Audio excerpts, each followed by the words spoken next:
कर्नाटक का चुनाव तो है ही, लेकिन 2024 सबके नजर में है। 2023 के सारे चुनाव भी हैं और 2024 की तैयारी भी है, और इसी परिप्रेक्ष्य में सारी चीजें तय हो रही हैं। और जिस तरीके से कांग्रेस रिवाइव करती हुई नजर आ रही थी और आ रही है बल्कि, तो उसका काउंटर करने के लिए भारतीय जनता पार्टी ने एक तैयारी की है। तैयारी में जाहिर बात है कि डिफेम करना विपक्ष को और कांग्रेस को, खास करके विपक्ष में भी उन्होंने सेलेक्ट कर लिया है कि किसको, कांग्रेस को, और कांग्रेस में भी उन्होंने सेलेक्ट कर लिया है किसको, राहुल गांधी को। गांधी परिवार में भी सेलेक्ट किया है राहुल गांधी को।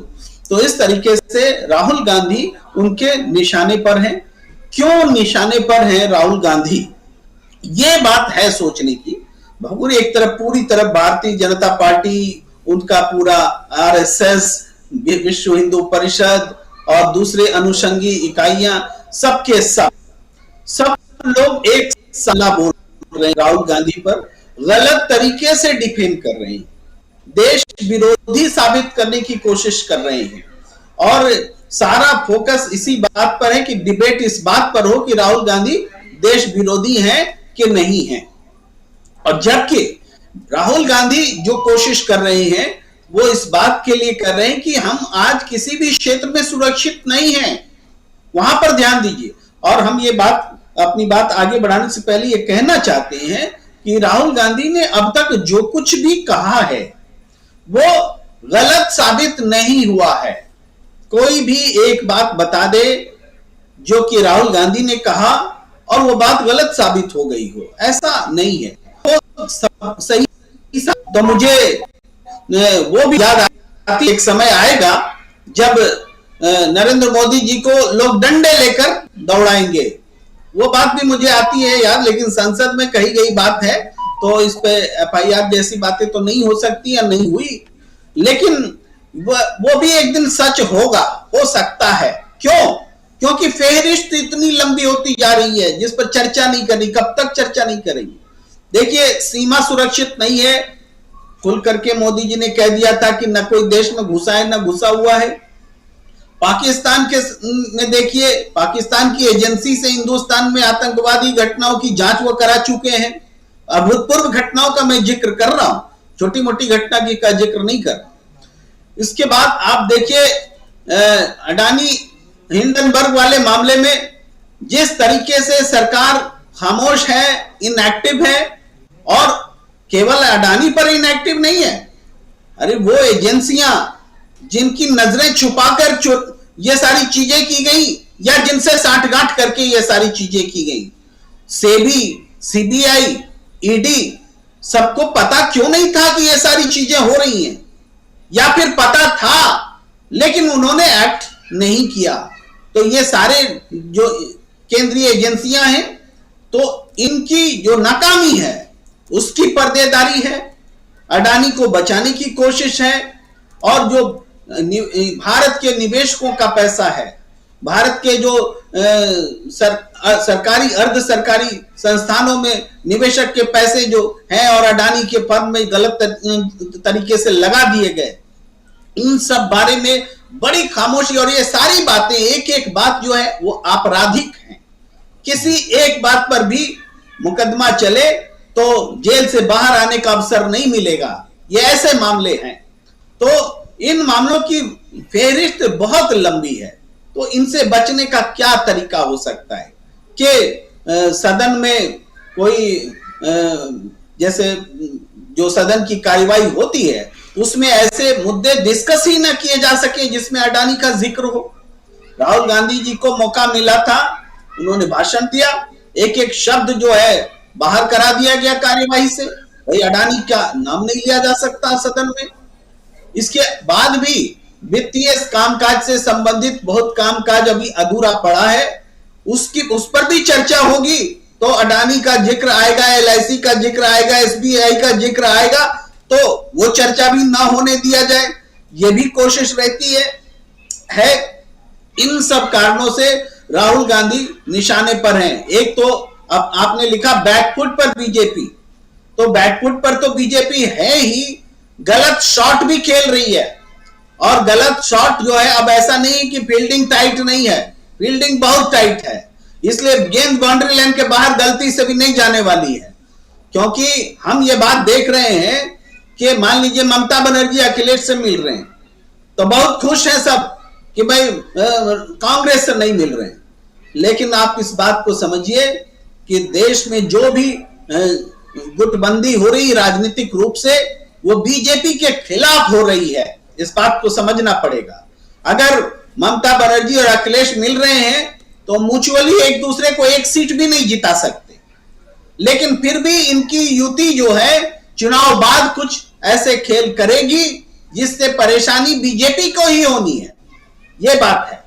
नेतृत्व का सवाल है तो नेतृत्व का सवाल कांग्रेस के लिए इतना बड़ा आज नहीं है जितना बड़ा जनता का सवाल है, और वो दिखा रहे हैं। तो इसलिए हम ये समझ रहे हैं कि जो पूरे देश में जो राजनीतिक गहमागहमी है उसका जो केंद्र है वो भारतीय जनता पार्टी है। जनता का गुस्सा बढ़ रहा है, मैं व्यक्तिगत रूप से फील करता हूं। विभिन्न जगहों पर जैसे गोदी मीडिया टाइप का जो पब्लिक शो होता है उनके बीच में भी रहता हूं। पहले तो एक तरफा मामला होता था राजीव जी, लेकिन अब तो 40% और 60% पर आता हुआ दिख रहा है। कुछ समय बाद बराबरी पर भी दिखेगा, क्योंकि पब्लिक का बोलने लगी है। और राहुल गांधी के खिलाफ अगर पब्लिक गुस्से में होती, अगर बीजेपी के नैरेटिव को जनता मान रही होती, तो आज देश के अलग अलग हिस्सों में गुस्सा दिखता, प्रदर्शन दिखता, पुतले जलाए जा रहे होते राहुल गांधी के। क्योंकि देश विरोध होने का आरोप जो है, देश विरोधी होने का वो छोटा आरोप नहीं होता है, गद्दारी का आरोप होता है। तो भारत की जनता क्या छोड़ देती? लेकिन कहीं भी कोई विरोध नहीं है, शांति है। इसका मतलब है कि ये मौन जो है, ये मौन सरकार के खिलाफ है और विपक्ष के साथ है। इस विषय पर आने से पहले वो एक खबर का जिक्र करता हूं। मेरे सामने स्क्रीन है, नरेंद्र मोदी जी इंडिया कॉन्क्लेव में बोल रहे हैं। और कॉन्क्लेव में आमतौर पर जो तरीका रहता है कि सवाल पूछे जाते हैं, जवाब दिए जाते हैं, लेकिन यहाँ वो फॉर्मेट नहीं है। मोदी जी के लिए पोडियम लग गया है, वो अपना एक तरफा जो मोनोलॉग है वो शुरू किए हुए हैं। वो कह रहे हैं कि ये भारत का समय है, ये कालखंड अद्वितीय है, चुनौती के बीच तेजी से भारत आगे बढ़ रहा है और ऐतिहासिक बजट पेश हुआ है। इस तरह की तमाम बातें वो कह रहे हैं। लेकिन वो बातें जो हम चर्चा कर रहे हैं या अभी हम करने वाले हैं, उस पर खामोशी है, बिल्कुल खामोशी। और पूरा इंडिया टुडे कॉन्क्लेव, देश का सबसे तेज चैनल कहा जाने वाला चैनल, किसी की मजाल नहीं कि कोई वो सवाल पूछ सके नरेंद्र मोदी जी से। तो इस एक खबर भी जो मैं बोल रहा हूं एक तरह से ब्रेकिंग ही समझिए कि पोडियम पर बोल रहे हैं। और उसके बाद मैं अपनी बात रखता हूं कि दो घटनाएं एक साथ घटी हैं राजीव जी, जिसको मैं जोड़ता हूं एक किस्म की। एक घटना जो कश्मीर में एक व्यक्ति भाई पीएमओ का आदमी बनकर जाता है, जिस बारे में सारे तमाम वक्ताओं ने कहा। और दूसरी घटना मिलती जुलती है, मैं बताऊंगा कैसे मिलती जुलती है वो, जिसमें कि एक ट्वीट के आधार पर, किसी के कहने सुनने के आधार पर पूरी मीडिया ने नरेंद्र मोदी जी को नोबेल पुरस्कार दिला दिया। दोनों घटनाएं मिलती जुलती हैं, दोनों देश की रक्षा सुरक्षा दोनों से जुड़ी हुई है। कैसे जुड़ी है भाई? नोबेल पुरस्कार मिलना ये कैसे खतरे की बात हो गई भाई? ये मीडिया, पूरी मीडिया जब देश के प्रधानमंत्री के बारे में खबर चला रहा था जिसका कोई रेक्टिफिकेशन नहीं था, तो हम सिर्फ मीडिया का दोष बोलकर चुप नहीं रह सकते, मीडिया को मूर्ख बोलकर चुप नहीं रह सकते। मीडिया मूर्ख नहीं है राजीव जी, मीडिया धूर्त है, धूर्त है। सब कुछ जानते समझते हुए एक गलत प्रोपेगेंडा खड़ा कर रहा था। मान लीजिए चलिए मीडिया गलत कर रहा था, तो हमारा विदेश मंत्रालय क्या सोया हुआ था? हमारा आईबी मिनिस्ट्री क्या सोई हुई थी? हमारा गृह मंत्रालय क्या सोया हुआ था?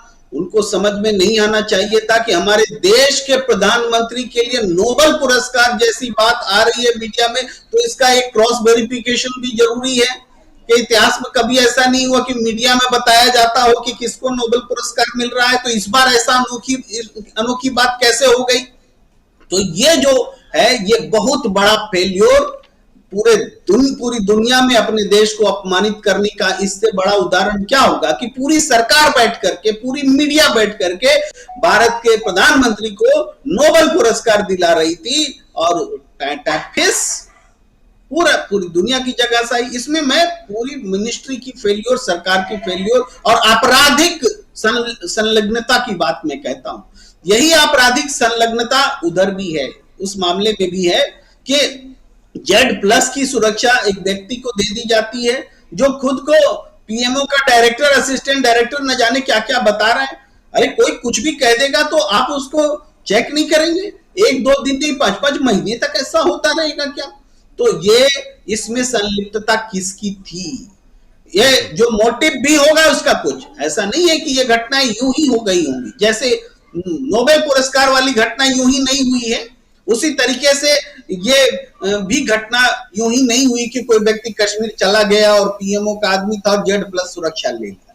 दोनों घटनाएं साजिश है, एक पॉलिटिकल साजिश है परसेप्शन बनाने की और दूसरे के राजनीतिक माइलेज लेने की, और उसमें मीडिया का दुरुपयोग, उसमें सरकार का दुरुपयोग, मंत्रालयों का दुरुपयोग, और दूसरा जो है ये इस साजिश का खुलासा होना चाहिए।